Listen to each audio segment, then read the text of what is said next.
Coming up on Dr. Kiki Science Hour, we're talking about quantum levitation, white holes, cute cats, and absolute zero. That's up next on Dr. Kiki Science Hour.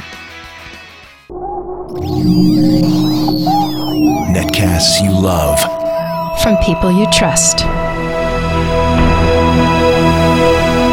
This is Twit.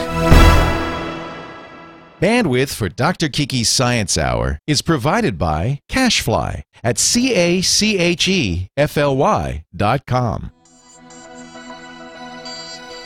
This is Dr. Kiki Science Hour with me, Dr. Kiki Sanford, episode 117, recorded on Thursday, October 20th, 2011. Q&A with Dr. Kiki.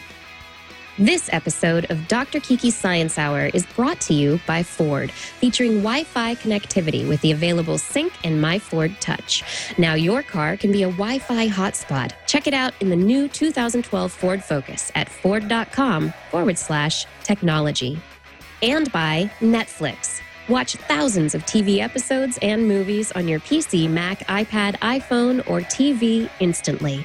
All streamed directly to you, saving you time, money, and hassle. For your free 30-day trial, go to netflix.com/twit. To Dr. Kiki Science Hour. I am Dr. Kiki Sanford, and this is episode 117. We are going to dig into science today. I hope you're ready.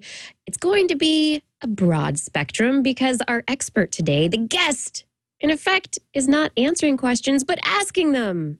It's you, the chat room. Unfortunately, this week I had a cancellation. And the last time we did a question and answer show, I had a really good time. And it just seemed like the perfect opportunity to try chatting with the chat room once again. So get ready with your questions, everyone, because this show, like once again, is all about you and your questions. And we will talk about science. And I look forward to that. But you know what comes first? A few science headlines, right? Let's get ready. Let's get right into it. A finding from the same laboratory that brought an announcement of faster-than-light neutrinos this time contradicts the faster-than-light phenomenon. A paper published in archive.org suggests that the neutrinos can't be traveling superluminally since they do not exhibit a specific energy spectrum indicative of faster-than-light velocity called the Cherenkov radiation. It's in effect kind of like breaking the sound barrier, but with light. Additionally, a theorist calculated that the time that the neutrinos are faster than light almost exactly corresponds to relative movement between the GPS satellites and the laboratory in Gran Sasso. So the physicists might not have found faster than light neutrinos, but rather reconfirmed Einstein's theory of relativity. The papers are coming in hard and fast to the archive.org database, and the experiments are still yet to be done, so we will see where this faster than light leads. The World Health Organization reported at the Gates Foundation Conference on Malaria that deaths from the disease declined over the past decade by approximately 20%. Extrapolating from that data, they predicted that malaria will be eradicated in 1/3 of the countries where it is a problem within the next 10 years if efforts are continued at the same rate. Along those lines, an experimental vaccine for malaria was reported to successfully protect nearly half of the babies immunized from becoming infected with malaria. Most vaccines aren't considered for use in the general population until they provide 90% protection, but this is the first vaccine against a parasite to be even slightly effective. 2 studies investigating colon cancer published in Genome Research this week find a bacterium called Fusobacterium enjoying the tumor environment. The bacteria were found near, on, and digging into tumor cells taken from colon cancer patients in Canada, the U.S., Vietnam, and Spain. While not yet being confirmed as a cause of the cancers, the researchers suggested the possibility of an eventual colon cancer vaccine similar to the HPV vaccine currently in use. A study published in the journal Nature finds that longevity can be affected by epigenetics, at least in worms. The experiment altered an enzyme called SE2, which adds methyl groups to DNA, allowing the DNA to be copied and expressed. Removal of the SE2 genes extended worms' lives. When those worms were mated to normal worms, the offspring had normal SE2 expression, but experienced longer lives. The effect returned to normal after the third generation. The question now is whether a similar effect can be found in longer-lived organisms like people. Is what you do during this life going to affect your great-great-grandchildren? Could be. The Large Hadron Collider is getting ready to mix up some elements. Instead of colliding protons against protons or lead ion against lead ion, it will be proton against lead ion. Two will enter. Massive numbers of smaller particles will leave. A team from Japan won this year's Australian solar car race across 3,000 kilometers from Darwin to Adelaide. A team from the Netherlands came in second, and a team from the U.S. third. Virgin Galactic opened Spaceport America this week in the high desert of New Mexico. The 120,000 square foot facility is the first purpose-built spaceliner terminal in the world. I don't know about you, but I'm going to see if I can get a visit to that spaceport. It looks like a lot of fun. And this seems like a perfect opportunity to tell you that this episode of Dr. Kiki's Science Hour is brought to you by Ford.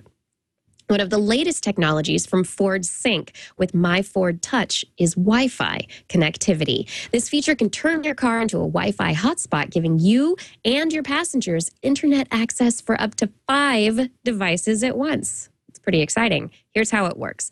Establish an internet connection to the Wi-Fi hotspot by plugging in a portable wireless access card from one of the wireless carriers into a USB port located in the center armrest console or the glove compartment or under the radio, depending on the model.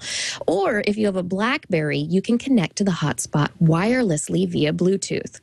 Next, connect up to 5 Wi-Fi enabled devices to the hotspot using a secure password. And you're in. It's just that easy. Now you or your passengers can access music, browse the internet, download apps, or play games via Wi-Fi. Hopefully you're not doing that while you're driving, but your passengers are enjoying the experience. They can connect their laptops, tablet, mobile phones, or other internet devices to the hotspot, up to 5 devices at once, like I said, all without an additional subscription or expense.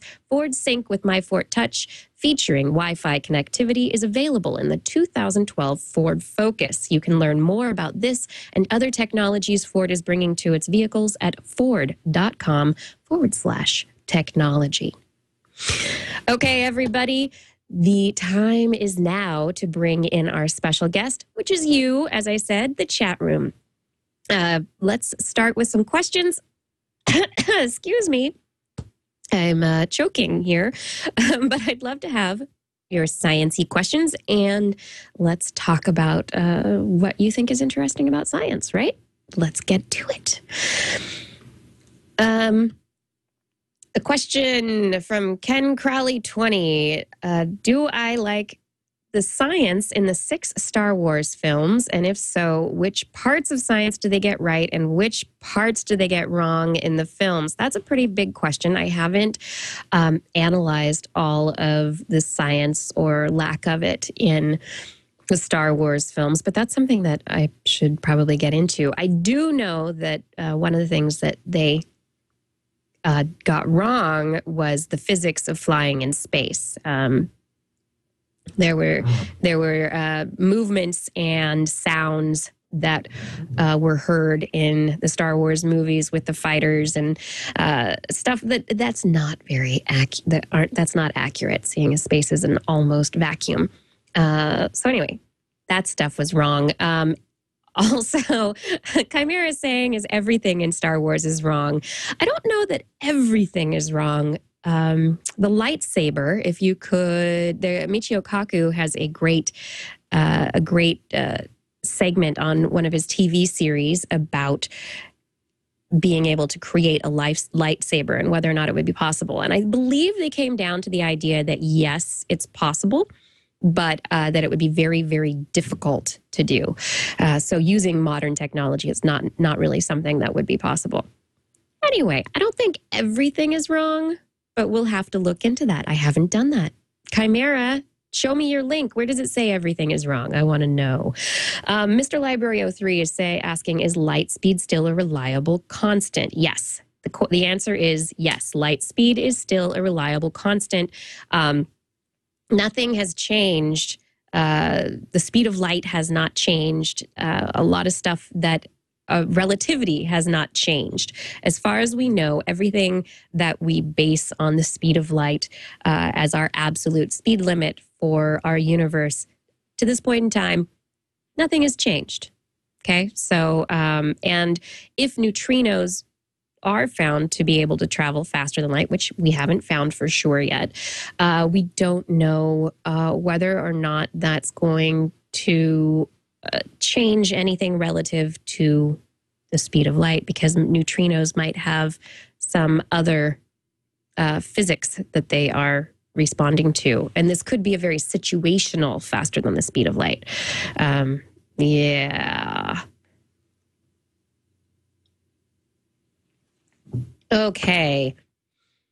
Oh, Gilda is asking about the quantum levitation video that was shown. And I don't know, Tony, are you engineering right now, or is it Lynn? I don't know. Is it possible to actually show the quantum levitation video, which was pretty interesting? We don't necessarily have to show the whole thing, but we can put it up if possible, and then see if that can work. See if we can talk about it. This video has made the rounds of the internet, so I'd be surprised if many of you have not seen it. But what happens in this quantum levitation is the result of an effect called the Meissner effect. And it has to do with the interaction of superconductors and magnets. So when you bring a superconductor into a magnetic field, what occurs is the magnetic field doesn't interact with the superconductor. The superconductor, it gets its own electrical currents that start going, and the electrical currents actually shunt the magnetic field around the superconductor so that the magnetic fields don't really go into the superconductor. And what's happening in this video that was shown by these students and physicists from Tel Aviv University is this: it's as if the superconductor is stuck in space. And so what you see at the beginning of the video are a number of magnets on a paddle and this very, very cold superconducting material, probably copper-based, that is floating in a sense above the magnets. And in the video, the physicist says it's locked. It's quantum locked with the magnets. And so what goes on to happen is there's a circular magnet, and then they're able to quantum lock in space the superconductor over the magnet, but then it can spin because it's following the lines of the magnetic field. And remember, that magnetic field is basically going around the superconductor. So the Meissner effect shunts the magnetic field around the superconductor so that it can be pretty much held in space. And this is a very, very well-known effect. And what they're doing here that's new and different is this quantum levitation, or the quantum locking. So they're using a superconducting material that's very thin. And in being very thin, there are what are called flux tubes, which are very small defined tubes where the magnetic field actually does go through the material very slightly, so that instead of only going around the superconductor, it's going around the superconductor and also through these very specific tubes that are quantum, that are determined at the quantum level within the superconductor. So it's a little bit more complex than just the Meissner effect.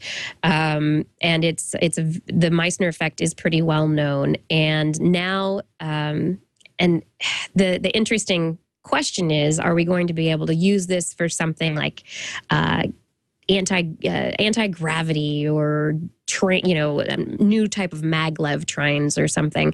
The problem so far is that we still don't have room temperature superconductors, and until we have superconductors that can function at room temperature, which theoretically we may never get. There's a paper out that's going to be published fairly soon that suggests that there might be limits to what states superconductors can work in, what temperatures, what there might be a temperature limit to the working of superconductors. We might never get room temperature superconductors, but if we can get it down to a fairly reasonable temperature, maybe it's possible. The problem is that the superconductor has to be kept very cold. How do you do that? Well, you can use liquid nitrogen, or some other super cold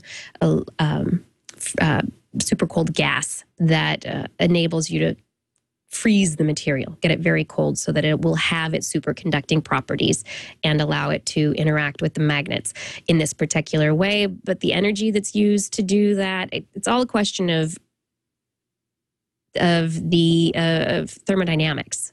Where does the energy come from and how do we do it? Magnets themselves take a lot of electricity if you're using electromagnets to maintain. So train, not necessarily. This is not an anti-gravity thing. It's a very specific effect that can only happen right now in specific states. But it's very cool, and it might yet have some interesting applications. There you go. Does that answer your question? Maybe, possibly.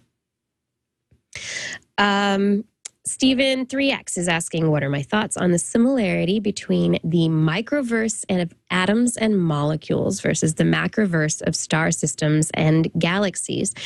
I think it's all very, very interesting, and as a couple of and all very related in terms of how it's set up. And maybe there are specific. The question is whether or not there are specific patterns that come about at different levels that are similar just because of the organizing principles of the universe. So how atoms and molecules, and maybe even at the quantum level, the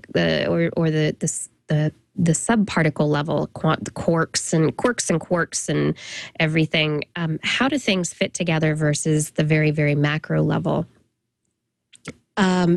In my experience, I think that we have a lot in common. You look at the way that the universe is connected, and you look at the way that the brain is connected. I think there are a lot of similarities there.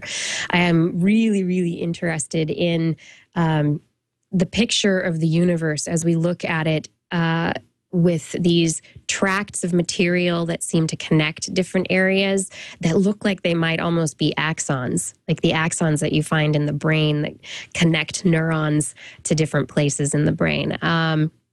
There are very interesting, just interesting pattern similarities. However, humans are fabulous at picking out patterns in things. And so there could be a lot that's just based on human experience that we're finding these patterns. And there could also be, it could also have a lot just to do, like we find fractal geometry, repeating patterns of these fractals that repeat over and over and over again. Like maybe there is some just principle to the way that things are put together. Ulysses asks if I believe that matter evolves. And that's a great question following up from an interview I did a couple of weeks ago with Lee Cronin, who was just a really interesting very interesting chemist from the University of Glasgow. And he came up, he's got this idea that we have to reimagine evolution as not just life involving life, but all of matter.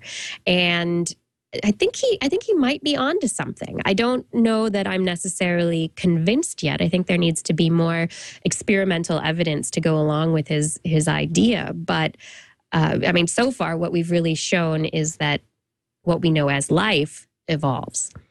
So can we apply those principles and actually just include all of matter in evolutionary theory?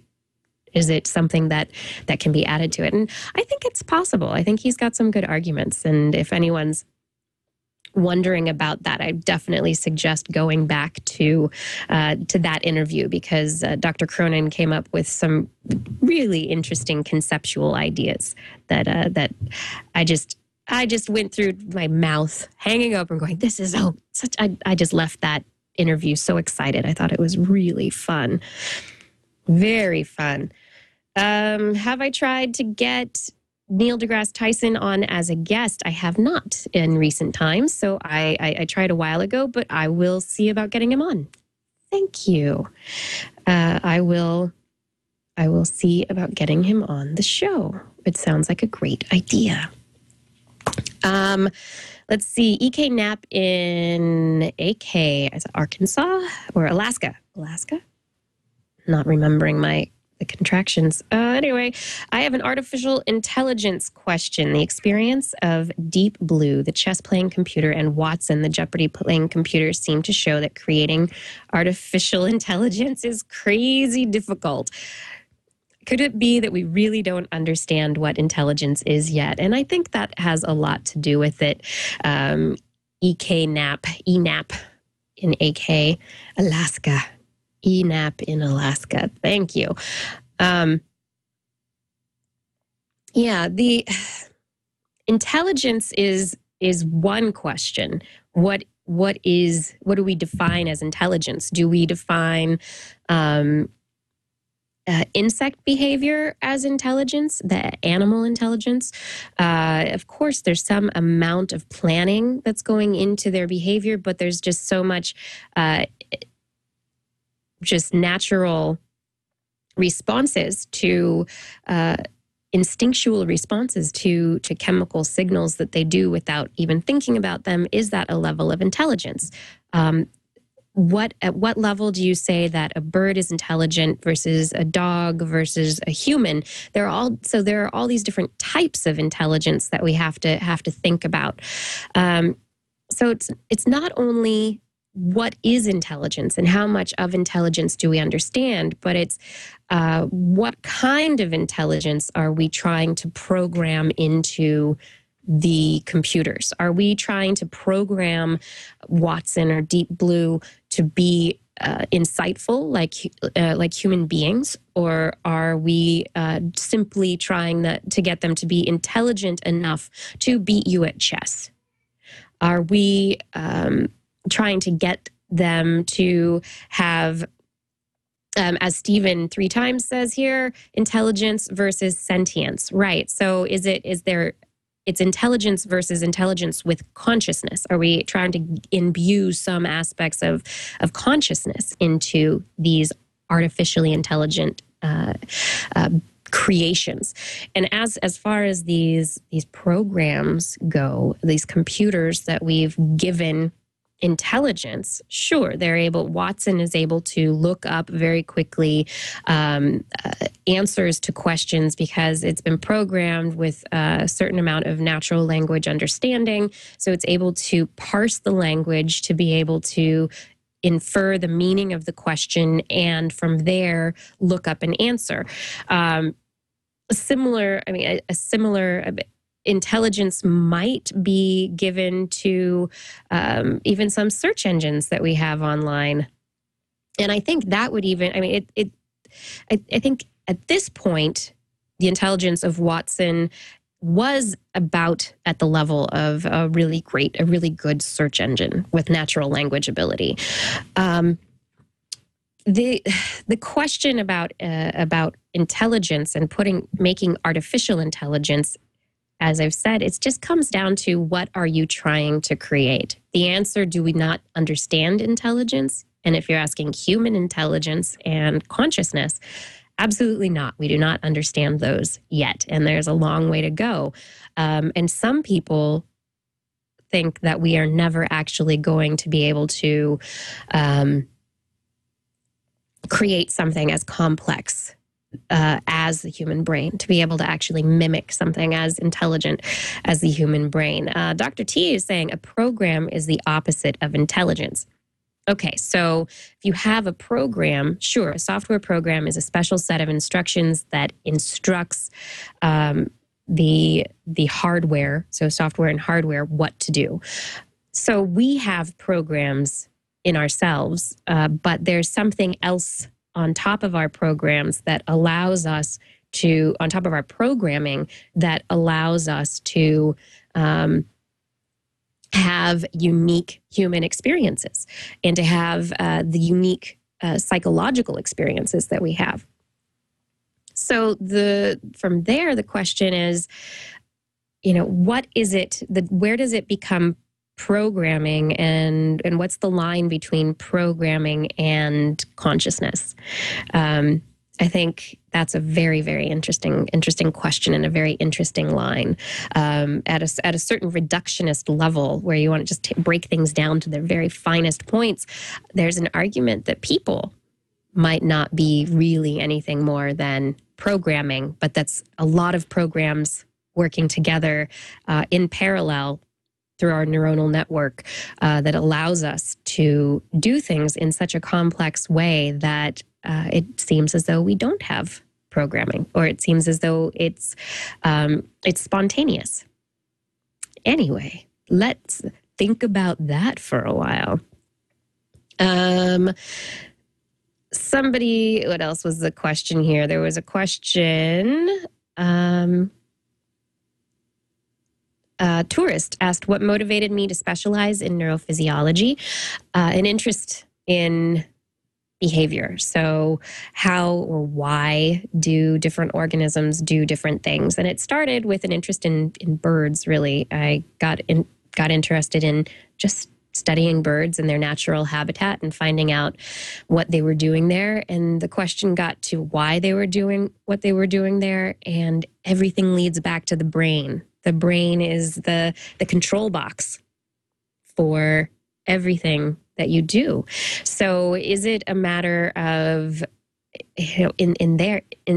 at that point, it just became a matter of, okay, well, I need to study the brain of the birds to figure out why they're doing what they're doing. And in the whole process, that got me interested, of course, in the human brain. And I'm just very interested in how neurons send their messages, how the brain works, the brain generally, and then differences between different species. So why is one species one way while another is a different way? How are we similar to other species in the way that our brains work?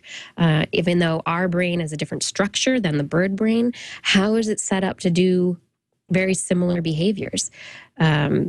Yeah, a lot of interesting stuff there. Very interesting stuff.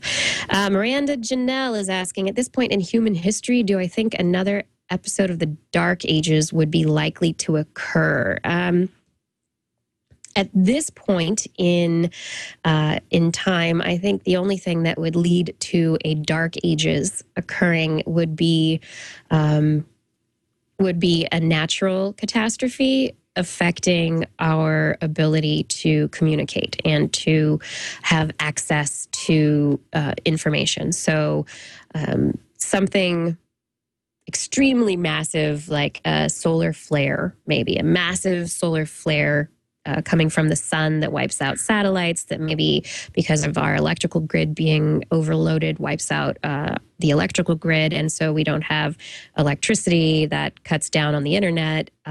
I mean, at something like that, though, isn't even going to destroy everything, because even though we won't have phones or electricity or internet, we probably would still have, we could have radio, hand crank radio type stuff. We have gasoline still, as long as that's working. So people can still get places and still communicate. And then we still have books. And so we still have all sorts of information. And we have the postal service, maybe with horses, I don't know, sending letters. So at this point in time, it would take something like the perfect global storm to shunt us all the way back to a dark ages where we are unconnected, unable to communicate ideas, and unable to take advantage of the work of past philosophers, scientists, engineers. It's big thinkers. So I think it would have to be something absolutely spectacular that would put us back to the dark ages, so to speak. I mean, who knows? Maybe we're working up to it right now, but I wouldn't jump into that kind of worrying very easily. I don't think you need to worry too much. Other questions. Rocklaw is interested in having me get Bob McDonald of CBC's Quirks and Quarks on the show, talk about how to report science in mainstream media. I think that's and he's not a scientist, but he hosts the second most awesome science show after mine, of course. He's West Coast now. And that's fantastic. Yeah, that's a great idea. I really enjoy having other science journalists on the program from time to time to bring in another voice about science. And, science journalists are experts in science because that's what their beat is. That's what they they spend their time doing. So science writers and science reporters, while not maybe specializing in one particular scientific field, they specialize in communicating science. And so to talk with them about something scientific is often very enlightening and very interesting. And they're often very interesting people to talk to as well. I'm going to scroll down the chat room a little bit. Aaron B is asking me about the Bloop, which I haven't read into this really, but it's an ultra low frequency, extremely powerful underwater sound detected by NOAA, National Organization for Atmospheric. What is it? National Organization for Atmospheric. I'm blanking on the last A, right? National Oceanic and Atmospheric Association. There we go. I'm remembering it. Okay, in 1997, called the Bloop. Have I heard of this? Do I have any insights as to what it could have been? I do not know about the Bloop. I don't know about the Bloop. Sounds interesting. I'll have to find out about it. Have to figure that out. Jess asks, if I had my genome sequenced, would I worry about somebody getting a hold of it? No, I would not worry about somebody getting a hold of my personal genome. At this point in time, I don't know what somebody would necessarily do if they had my personal genome or anyone's personal genome for that matter. Even now we're not using DNA to I guess maybe some people are, but I'm not using DNA to use as a security measure for anything. I'm not using DNA identification for my email or my bank information or anything of that sort. So in terms of identification purposes and people maybe doing stolen identity, not really even worried about that at this point in time because it's not an issue. I mean, my identity is not linked scientifically or officially to my DNA, nor is yours. Additionally, I drop hair follicles all the time. I'm sloughing off skin. I bite my fingernails, spit out a little piece of fingernail. There's constantly material from me that is being sloughed off, left in the environment that I can't control because I don't live in a plastic bag, that could be picked up by somebody and sequenced and used if they were going to use it. So there's really, at this point in time, I can't see any reason to be concerned about it. And I'm really not concerned about somebody stealing my genetic information so that they could, in a laboratory, create my genetic sequence and stuff it into an egg and then create Kiki clones that would take over the world of science. I don't think that's going to happen, so I'm just really not worried about it. It's outlandish enough that the likelihood is very slim, and so it's not something I'm going to worry about. Really not a worry to me, but thanks for the question. It was fun to kind of go off on a little tangent there. And speaking of of going on tangents. Every once in a while, I like to search around for new shows to watch and things to spend my ever diminishing free time, letting my brain simmer on other things. And I really like to go to Netflix to get some of that material. So this episode of Dr. Kiki Science Hour is brought to you by Netflix. Netflix streams thousands of TV episodes and movies directly to you instantly, which means that you save time, money, and hassle. And there are several easy ways that you can instantly access streaming movies and TV shows with Netflix. You can watch Netflix movies and TV shows on your Mac or PC or iPad, and you can watch on your iPhone, some Android phones as well. If you have a gaming console, like an Xbox 360, PS3, or a Nintendo Wii, you can watch Netflix right on your television. And you can do that as well if you have an Apple TV or a Roku box and aren't a gamer. With Netflix, you can watch movies and TV shows instantly using any of these devices. And the neat part is that you can start watching a movie or a show on one device and then finish on a completely different one. So you're not tied to like being in your living room, watching your media center computer or whatever it happens to be. Whichever way you choose to access Netflix, you can watch as many movies and TV shows as you want, anytime you want, and you can cancel at any time. Try Netflix today for 30 days for free. Go to netflix.com/twit. Be sure to use this URL when you sign up for your free trial. It's netflix.com/twit. We thank Netflix for their support of Twit and Dr. Kiki Science Hour, and we hope that you enjoy watching instantly with Netflix. Back to the questions. This is the instant answer episode of Dr. Kiki Science Hour. I am scrolling way down the chat room. I apologize if I missed your question. Web234 says that I'm probably more nurture than nature, so a clone is useless, and that's a really good point as well. So even going back to the question of whether or not I'd be worried about somebody having my genetic sequence, if somebody did have it and did try to create a clone, that clone would not be me, because they would not have the lifetime of experiences that I have had to make me who I am. Nature is as important as nurture. Nurture the babies, and each one will be different, its own unique individual. I hope the chat room. See, before the show, I suggested that I was going to get a whole bunch of marriage proposals during the show, but honestly, I think it's just going to be people talking about cloning me, right? No.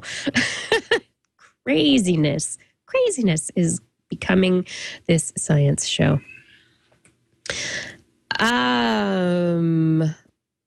Let's see. Have I seen the Make article on how to make LED hula hoops? I haven't, but I should go look for it. I have an LED hula hoop, but I did not make it. I got it from somebody else. It's a lot of fun.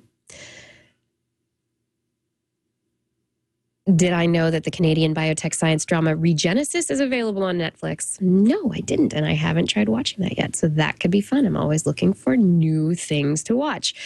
Scrolling down the chat room, why do some fruits begin to rot from the inside out, whereas others don't? Is there a scientific explanation for this? There is, and I don't remember all the details on it, but I do think that it has to do with compounds that are released from the seeds from the seeds of the fruit. I'm not gonna get this right because I haven't looked this up. It's not something I can talk about just off the top of my head. I do know, however, that there are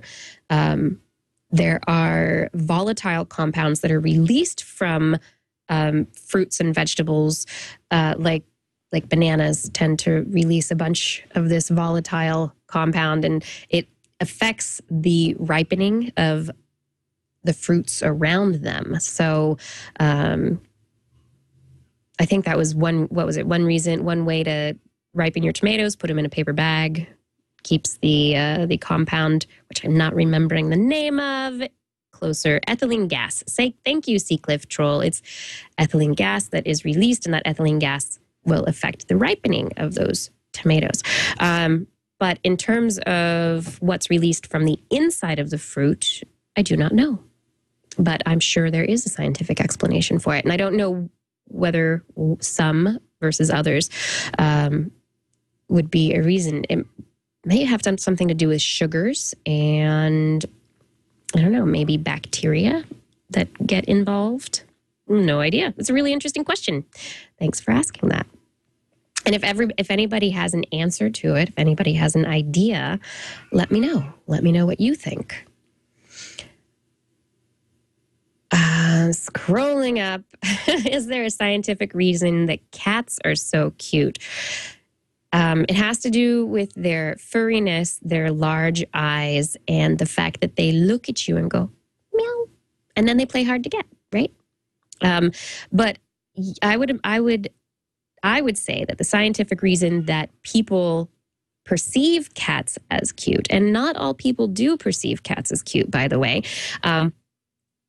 is that they play on certain psychological traits of humans based on our social nature. So cats use our social behaviors, I guess, against us in a certain sense, to play on us, to allow us to think of them as cute.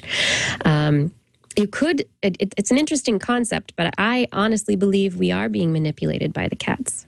I love them all the same. And yes, I do think they're cute because I get to pet them and it's very nice. But my co-host Justin on This Week in Science would argue against me on this one about the cat cuteness. But he would probably agree with the comment that cats are manipulators. I would think that.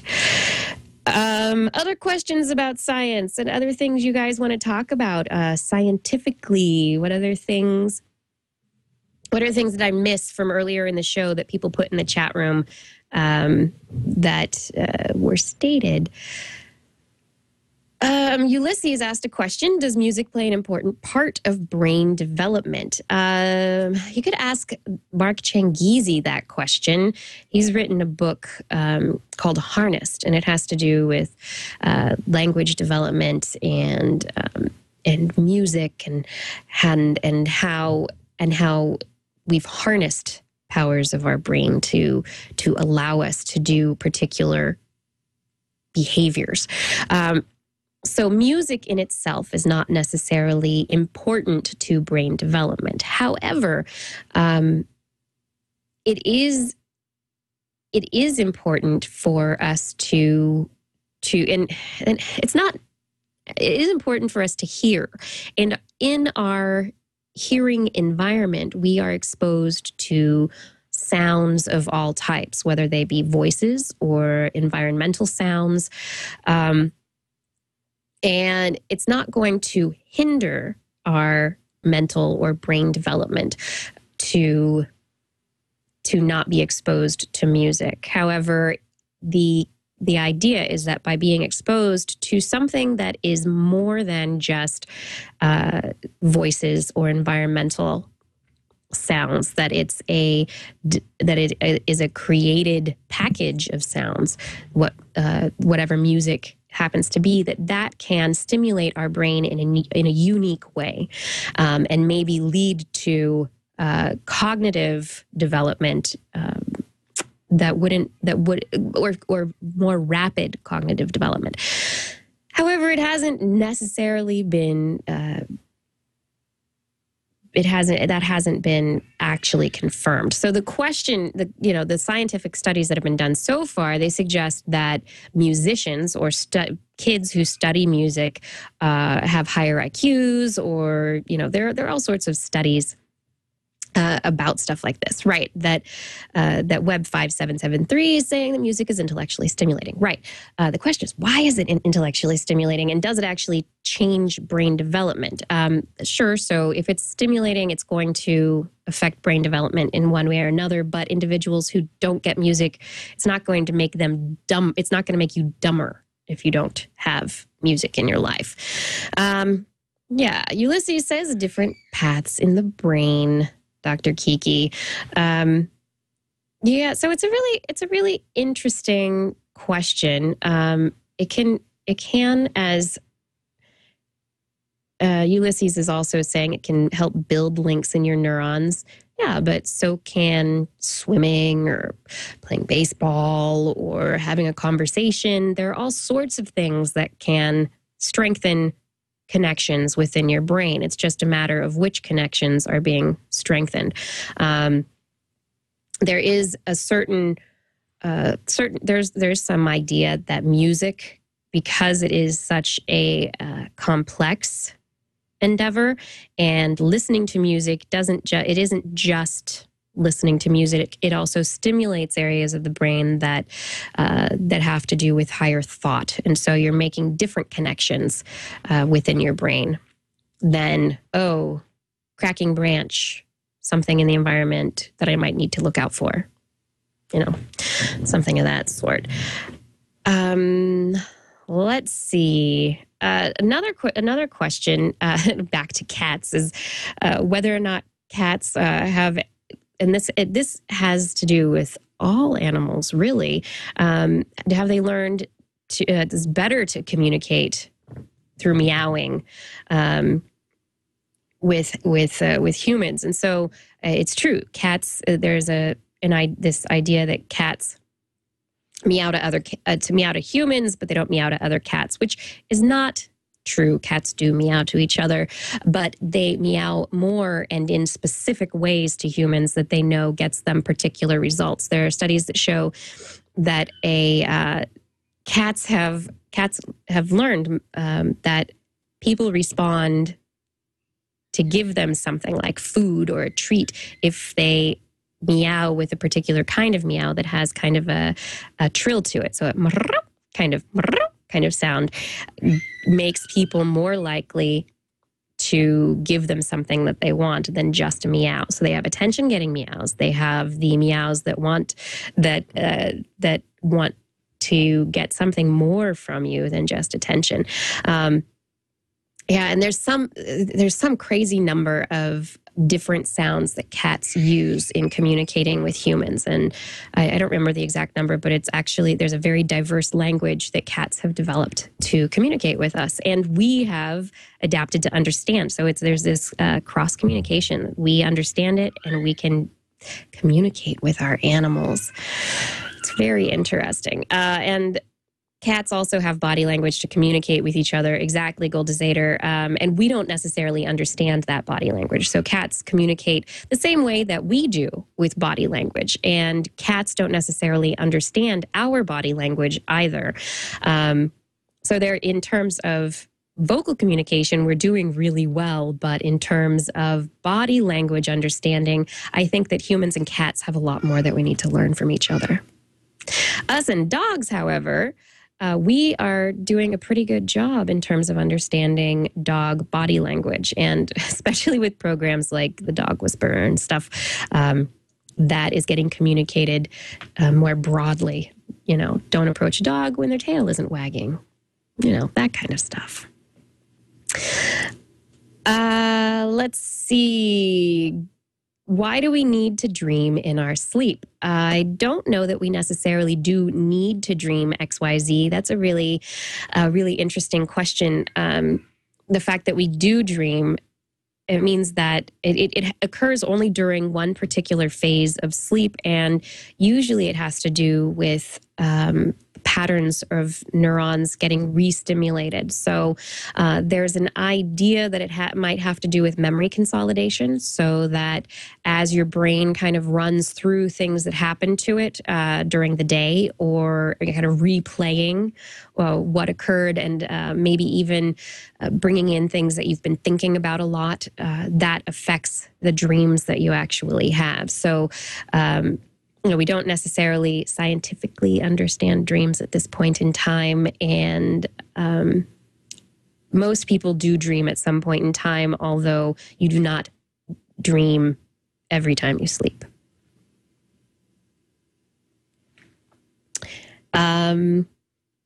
Gilda asks, as the universe continues to expand and cool in the distant future, Would the value of absolute zero change from what it is today? And or as the energy cools, would we expect new forms of matter? There might be new forms of matter. However, we probably would not be there to see it. In terms of the expansion and the cooling and absolute zero is zero. That's something that we have been trying to reach in a laboratory. But we can't actually reach it and measure it because here's the thing about zero. Absolute zero means that there is absolutely no movement. It has to do with, it's a thermodynamic measure, and it has to do with the movement of atoms, the vibration of matter. And at absolute zero, nothing moves.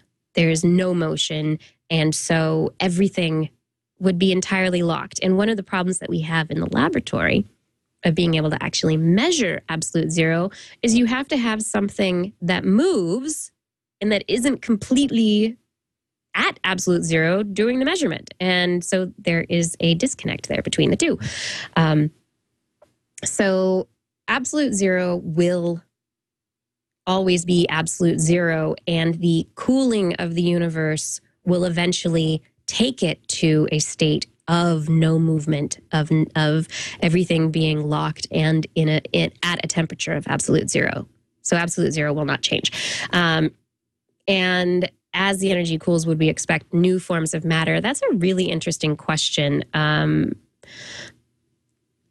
mean, it would have to do with the way things combine as they cool down. And usually we see new forms of matter as we heat things up. We might see not necessarily new forms of matter, but new ways of things interacting with each other. So as we've found with superconductors, they have to be super cooled for them to have for the materials to have their superconducting capacity. We don't have a room temperature superconductor. So most superconductors are at something like, I don't know, colder than 250 degrees. I mean, they're pretty cold materials to be able to have those traits. And Stephen 3 times says, of course, energy and matter are exactly the same thing, but at different velocities, right? And as he says here, absolute zero takes matter to its slowest possible state. Exactly. Thank you for clarifying that. Let's see, what else are the questions? If it's absolute zero and matter cannot move, wouldn't that redefine what the hardest substance is? It would change the way that it would change the way the states that everything is in. So the way that we look at water on our planet, based on where it is and the temperature of our planet, we have liquid water. However, if you go further out in the solar system to some place like Jupiter or Saturn, the water is frozen. So you have water ice. And things that are gases here on our planet are liquids on Jupiter and Saturn. So imagine taking that one step further so that the liquids on Jupiter and Saturn would be frozen, and the water on that's ice in those places would be still ice and maybe even sublimated.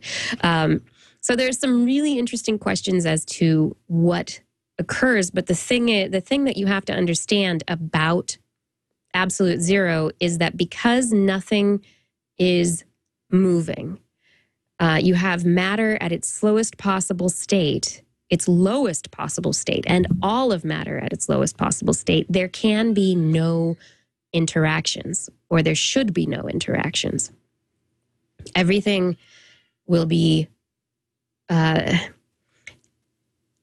everything that it kind of gets locked into, if it gets locked into a crystalline state or a structure, it will stay in that structure most likely. There's some really interesting questions as to what would happen at absolute zero. But the big point of it is that we would be long dead.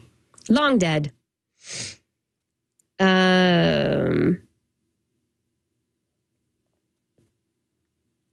Dr. Chi says, when scientists use the word liquid referring to a planet, does it always refer to water? No, does not always refer to water. So like I said, we have liquid water here, but it is frozen water. It is ice, not ice, it would be ice. Yeah, ice water on another planet.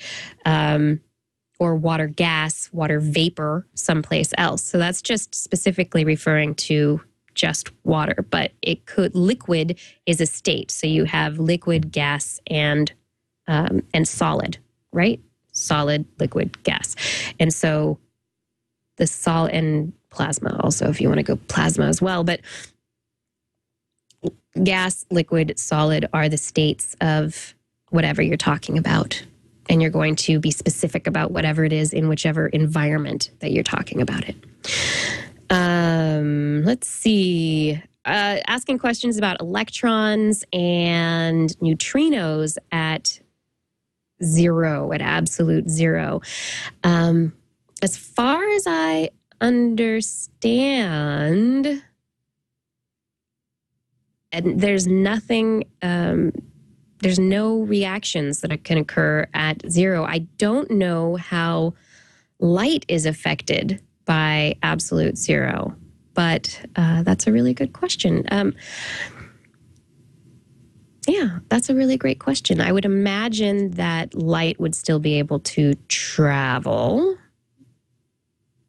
And neutrinos possibly would still be able to travel. But whatever created those things would have probably stopped. So those so the sun at absolute zero would not be able to burn. The sun would not be working. But the photons of light that it shot out previously would probably still work. Is there an equation that puts together light and temperature? Because I know I'm thinking of like absolute gas law, PV/nRT, and like things where pressure, volume, and temperature are related, but not necessarily involving something like light and something that is moving. So like a photon of light, as Mr. Library 3 says, it has no mass, right? Anyway, it's very interesting. Very interesting. There must be an equation, right, Slug? There must. Let's see, but light can also be slowed down in different mediums. So if you put light in water, it gets slowed down. So the problem here is we're talking about the universe that's expanding. And so in expanding, it's becoming much more diffuse and dispersed. But so you would think that, because it would be much more dispersed. So there wouldn't be anything for the light to run into that would slow it down. So it wouldn't be like suddenly the universe turned into a block of ice and light could not travel through it quickly. Wouldn't be like that. It would be like there's just everything. The space is a vacuum aside from those points in space that where there's matter. So the matter is becoming further and further spread apart, slowing down. It's not moving as much, but photons of light are going to travel for a time. But because everything's spreading apart and slowing down and matter's not moving as much, there's less light being created. And slowly the universe will become very dim. And eventually things will blink out of existence. This is interesting. Very interesting. Great question. Great question. Hey, it's 5:15. I think I started my show sometime around about this time. So I think it's been about an hour. Did you guys have any other questions you wanted to get to? Because that one kind of took me off on a tangent for a little while. All right. Replicant X3R0, the very cheerful future that we have ahead of for us. It's the future of the universe, maybe. It might not even end up going that way. And it's definitely not the future of humanity, because the likelihood of us actually living as a species that long, that in exactly this form, without making any changes to our consciousness or the way that we experience the universe, is probably very, very dim, because that is billions, trillions of years in the future. And if you think of the very small sliver of time that we have been in existence, and everything that came before us and everything that will come after us, humanity we still have a chance to live a very bright, cheerful existence. And I I hope you will, go to sleep with a smile on your face thinking about that. And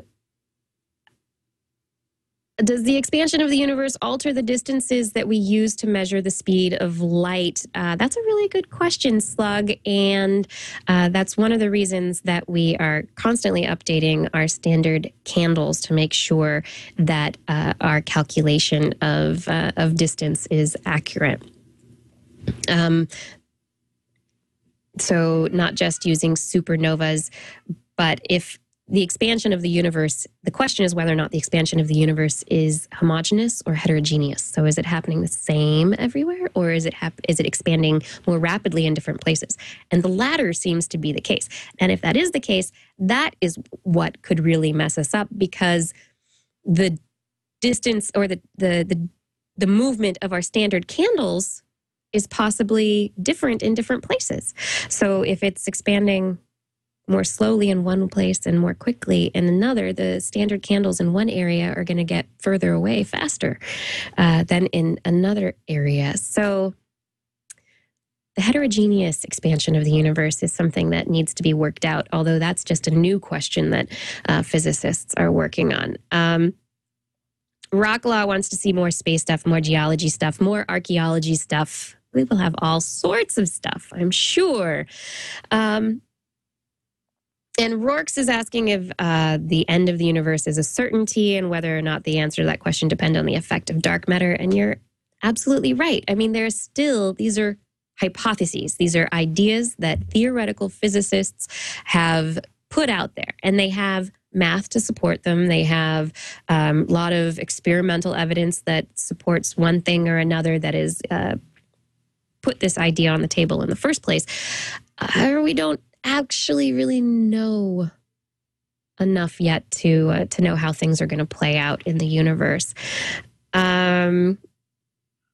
What's at the center of the universe? That's a great question, Reverend DC. It might be a white hole as opposed to a black hole sucking things in. Maybe it's a white hole that spewed our universe out. How about that one?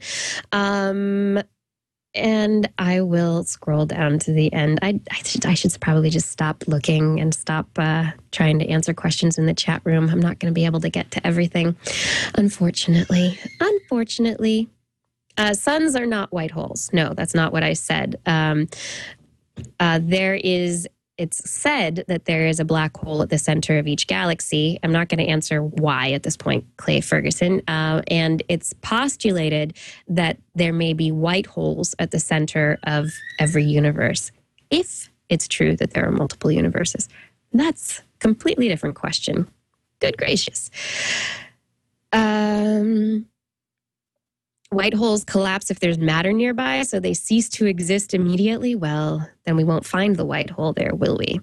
And that's just a postulation as well. This is all just Goldasator. It's all just fascinating. I love the idea of the white holes. If there was a white hole spewing a universe into existence, it wouldn't cease to exist immediately, because there would be stuff that comes out. I mean, there was a long time before things actually, whatever it was that the white hole spewed out, turned into matter. There was a very long time. It was a very long time. We haven't gone back that far. Cool. Gilda gave me a link to the LED hula hoop thing. Awesome. Hawaii Dave says white holes do not exist. It's an idea that theoretical physicists have come up with, and Yes, Clay Ferguson says Big Bang was a white hole, maybe the opposite side of a black hole. And there are some really interesting articles out there. I read one in Scientific American a couple of years ago that was all about white holes. Very interesting reading. And Stephen 3 times says that he thinks I could do this every week and have a lot of fun. And the truth is, I do this every week over on Justin TV. Not here at Twit TV, but maybe I will make it a more regular occurrence because you guys seem to have fun asking a bunch of questions and I like prattling on, and it gives me material to think about for possible interviews. So maybe we can get, a physicist on to talk about white holes, black holes, that kind of stuff. The end of the universe. Why not? Why not? Let's, it gives me some ideas. So for me, this is a really great interaction with you guys. If you want to talk with me more and ask more questions and spew out your own ideas in chat rooms, Justin TV/Dr. Kiki. And I do a science chat every Friday from noon to 1 p.m. Pacific time over there. So every Friday you can come chat with me, just like this. But I think that about does it for this week's episode of Dr. Kiki's Science Hour. I'm sorry we did not have battery technology this week. I was looking forward to talking about batteries because there's some neat stuff on the horizon out there. And it seems like every time I talk to somebody who says batteries are, better batteries are a long way off, there's a story that comes out that suggests that better batteries are actually closer than we think. So there you go. I still have to get somebody on to talk about batteries. But next week, we're talking about energy and the science of boing boing with Boing Boing's science editor, Maggie Coworth Baker. So I'm looking forward to next week's show. I hope you are as well. And I hope that you will be back here, same time, same place, 4 to 5 p.m. Pacific time on the Twit network for more Dr. Kiki Science Hour. And until then, you can follow my sciencey pursuits online at Twitter, at Dr. Kiki, or at drkiki.tv, my website. On Google+, I'm Kiki Sanford, and maybe soon to be Dr. Kiki. I have to find out if I can change to a pseudonym and not lose my verified status. But anyway, that's a tangent. I also have a Facebook fan page, Dr. Kiki, and you can subscribe to Dr. Kiki's Science Hour in iTunes, or you can just go find past episodes at twit.tv/Kiki. And if you need to contact me, want to send me an email, you can email me at drkiki@drkiki.tv. So many different ways to interact out there. I will see you next week. Thanks for tuning into my Science Hour. All I ask is 1 hour a week. It's not that much. Remember, 1 hour a week makes your world a whole lot more interesting. Now for your science meditation of the week. It's the Cube Solver 2, I think is what it's called. And you can find it at ArcTechCon, I think, which is going to be October 25th and 26th in San Jose area. ArcTechCon, which I think is going to do with Android.